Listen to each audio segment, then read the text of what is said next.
गिरिगो app के कारण जब ह्यूनवुक की डेथ हो जाती है तो सभी कर्स्ड मोबाइल को ढूंढने लग जाते हैं, लेकिन वहीं दूसरी तरफ एक ऐसा हिस्सा है जिससे हम कभी वाकिफ ही नहीं हुए। Han Seong detective agency. दो detective Yoon Ji Hyuk and Moon Seon Rock इस एजेंसी को चलाते हैं, लेकिन आज स्योन रॉक थोड़े से नहीं जबकि 2 घंटे लेट हो जाते हैं एंड आते ही वो खाना खाने की बात करने लगते हैं, जिससे जी ह्योक थोड़ा सा गुस्सा हो जाते हैं, मजाक मजाक में उनको मारने की बात करते हैं। लेकिन तभी उनकी नजर पड़ती है सेन रॉक की एक छोटी सी डॉल के ऊपर, जिसको देख के वो पूछने लगते हैं कि ये तुम्हें कहां से मिली, क्योंकि आज से पहले तुम इसको कभी ऑफिस में नहीं लाए थे। एंड जिस बात का उन्हें डर था वही हुआ, क्योंकि वो डॉल सेन रॉक को एक बेजान गली में पड़ी मिली थी। ये सुनते ही जी ह्योक कहने लगते हैं कि तुम ऐसे ही कुछ भी डॉल उठा के यहाँ नहीं ला सकते, क्योंकि ये चीजें कर्स्ड होती हैं। सेन रॉक हंसने लगते हैं कि क्या बॉस, तुम भी ऐसी चीजों पे यकीन करते हो। जी ह्योक बताते हैं कि वो यकीन नहीं करते, जबकि उन्होंने ऐसा होते हुए खुद अपनी आंखों से देखा है। एक शख्सियत जिन्हें वो जानते थे, उन्होंने भी सेम तरीके से ऐसे ही एक डॉल को किसी गली से उठाया था। उन्होंने उस डॉल को लगभग 1 साल तक अपने पास रखा, मगर 1 साल के बाद ही उस इंसान की जान चली जाती है, जिनकी उम्र थी महज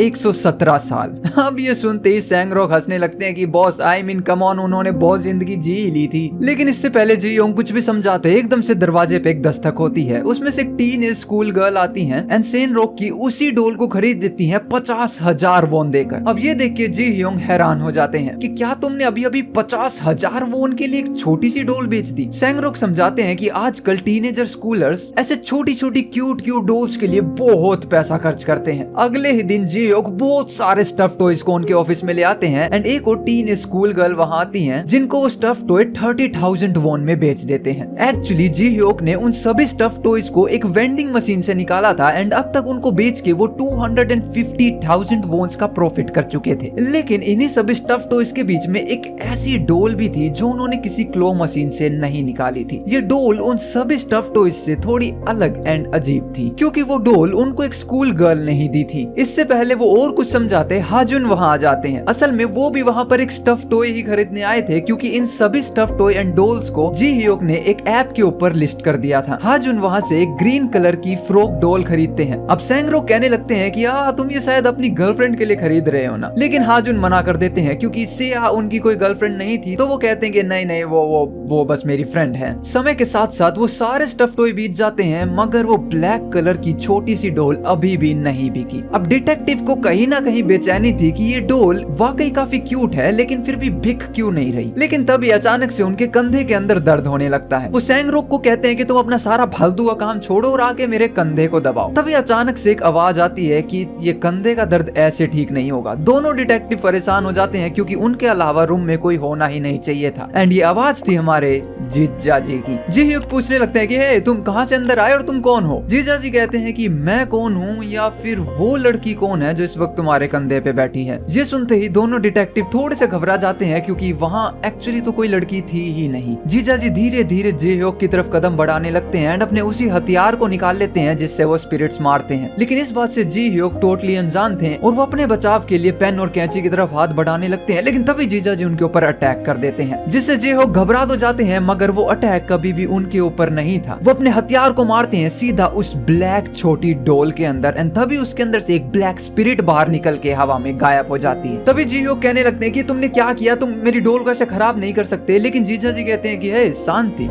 शायद तुम्हारे कंधे का दर्द अब ठीक हो गया है। तभी जी ह्योक अपने हाथ को हिलाते और उन्हें समझ में आता है कि एक्चुअली मेरे कंधे का दर्द ठीक हो गया। तब जीजा जी बताते हैं कि तुम कोई डॉल नहीं, जबकि एक कर्स अपने साथ में यहाँ ले आए थे। लेकिन वो वहाँ करने भी क्या आए थे, क्योंकि उनके साले साहब यानी कि हाजुन, उन्होंने इन डिटेक्टिव के पास से ही एक ग्रीन फ्रॉक डॉल खरीदी थी। उसी डॉल के कारण जीजा जी को इस ब्लैक डॉल के कर्स के बारे में पता लगता है। तभी वहाँ पे सेया और हाजुन भी आ जाते हैं। वो तीनों बताते हैं कि हम यहाँ सिर्फ इस डॉल के कर्स को मारने नहीं आए थे, जबकि हम एक फोन को ढूंढ रहे हैं जो कर्स्ड है गिरिगो ऐप से। इस ऐप ने हमारे दोस्त की जान ले ली, जिससे हाजुन परेशान होते हैं और रोने लगते हैं। लेकिन सेन रॉक इस परिस्थिति को नहीं समझते और हंसने लगते हैं। लेकिन जैसे उनको एहसास होता है कि ये तीनों झूठ नहीं बोल रहे, उन्हें भी समझ में आता है कि गिरिगो ऐप कितना खतरनाक है। लेकिन तभी जी ह्योक बोलते हैं कि क्या ये वही ऐप है जिससे इच्छा मांगने पे तुम्हारी जान चली जाती है। अब ये बात जी ह्योक को कैसे मालूम थी, तो जी ह्योक बताते हैं कि एक्चुअली कल रात वो एक टीनेज स्कूल गर्ल से मिले थे, जो कि देवा इंटरनेशनल हाई स्कूल से थी और ये छोटी ब्लैक डॉल उन्हीं के बैग पे लगी हुई थी जो अचानक से नीचे गिर गई। जब वो उस डॉल को उठाकर वापस देने लगते हैं तो वो लड़की कहती है कि इसे आप रख लो क्योंकि आज मैं बहुत अच्छे मूड में हूँ, क्योंकि मैं योसिन यूनिवर्सिटी में जाने वाली हूँ जिसमें मैं हमेशा जाना चाहती थी। तो जिह्यो कहने लगते हैं कि वाह, इसके लिए आपने बहुत अच्छी पढ़ाई करी होगी, जो कि बहुत अच्छी बात है। लेकिन वो लड़की बताती है कि नहीं, असल में उसने एक ऐसा रास्ता ढूंढ लिया है जो आपकी इच्छाएं पूरी करता है। तभी वो लड़की पलट कर अपना गिरिगो ऐप ऑन करती है और वहाँ से चली जाती है। ऐप को ओपन करते ही जो आवाज आती है वो आवाज उन्हें अच्छे से याद थी, जो आवाज उन्हें से आपने मोबाइल में सुनाती है, जिससे जिह्योक को समझ में आ जाता है कि उस लड़की ने भी इसी ऐप के ऊपर इच्छा मांगी थी एंड वो भी अब 24 घंटे में मारे जाने वाली है। तो दोनों डिटेक्टिव निकल जाते हैं उस लड़की की तलाश में। सारा दिन घूमने के बाद फाइनली उन्हें वो लड़की नजर आती है जिसका वो पीछा करने लगते हैं एंड वो घुस जाती है एक स्टूडेंट कैफे के अंदर। मगर दिन से रात हो जाती है और वो लड़की उस कैफे से बाहर नहीं आती। कुछ ही देर बाद उस कैफे की सभी लाइट बंद हो जाती है, मगर एक ऊपर वाले फ्लोर के ऊपर सिर्फ 2 लाइट ऑन थी जो कि एकदम से लाल कलर की हो जाती हैं। ये देखते ही दोनों डिटेक्टिव अपनी गाड़ी से निकलकर भाग के सीधा उस फ्लोर पे जाते हैं। वो पूरा फ्लोर लाल कलर का हो गया था और वो लड़की टेबल के ऊपर गिरी हुई थी। लेकिन जैसे ही डिटेक्टिव्स को लगता है कि लड़की मारी जा चुकी है, वो एकदम से जाग जाती हैं और वो लाल लाइट एक्चुअली उनके लैपटॉप में से आ रही थी जो कि रामिन के ऊपर गिर के रिफ्लेक्ट हो रही थी खिड़कियों के ऊपर। तभी डिटेक्टिव उस लड़की से पूछते हैं कि तुम्हें उस गिरिगो ऐप के बारे में क्या मालूम है। ये सुनते ही वो परेशान हो जाती हैं और डिटेक्टिव बताने लगते हैं कि है हमें मालूम है तुमने उससे एक इच्छा मांगी है, तुम्हें उसे अभी डिलीट करना होगा नहीं तो तुम्हारी जान चली जाएगी। लेकिन ये सुनते ही लड़की चिल्लाने लगती है। वो कहती है कि मैं ये डिलीट नहीं करूंगी और मुझे पता है इससे मेरी जान चली जाएगी। ये सुनते ही दोनों डिटेक्टिव परेशान हो जाते हैं कि अगर तुम्हें मालूम ही है कि तुम्हारी जान चली जाएगी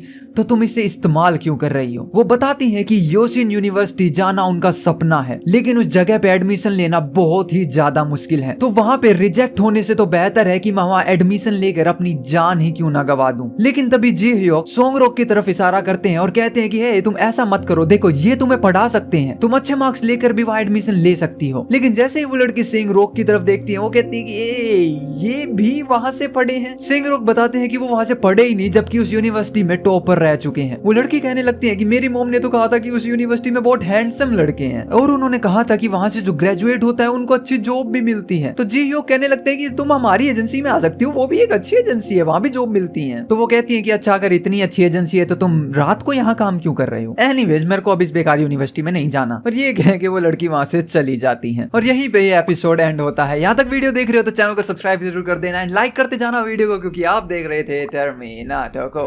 पीस आउट।